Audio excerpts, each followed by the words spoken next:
আপনি কি জানেন যশোরে আছে এক রহস্যময় ভবন যার নাম ৩৬০ দরজা ভবন।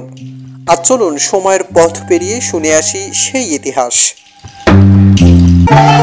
যশোর শহরের গায়ে অবস্থিত এই ঐতিহাসিক ভবন, স্থানীয়ভাবে এটি ৩৬০ দরজার কেল্লা বা ৩৬০ দরজার ভবন নামে পরিচিত। মূলত এটি ছিল ব্রিটিশ আমলের একটি বড় প্রশাসনিক ভবন, যেখানে ইংরেজ কালেক্টররা কাজ করতেন। কথিত আছে ভবনটিতে নাকি সত্যিই ৩৬০টি দরজা ছিল।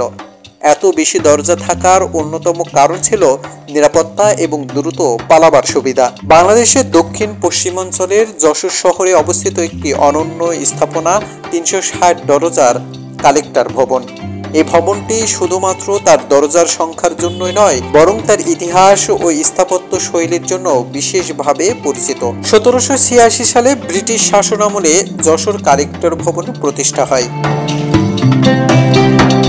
ডিলম্যান হেঙ্কেল, যিনি তৎকালীন সময়ের বিচারক ও ম্যাজিস্ট্রেট ছিলেন, তিনি রাজস্ব আদায়ের জটিলতা দূর করতে এই ভবনের প্রস্তাব করেন। ভবনটি ভৈরব নদের তীরে অবস্থিত এবং শুরু থেকেই এটি জেলা প্রশাসকের কার্যালয় হিসেবে ব্যবহৃত হয়ে আসছে। এই ভবনের সবচেয়ে উল্লেখযোগ্য বৈশিষ্ট্য হলো এর ৩৬০টি দরজা। এই অসাধারণ স্থাপত্য শৈলীর ভবনটিকে একটি বিশেষ পরিচিতি দিয়েছে।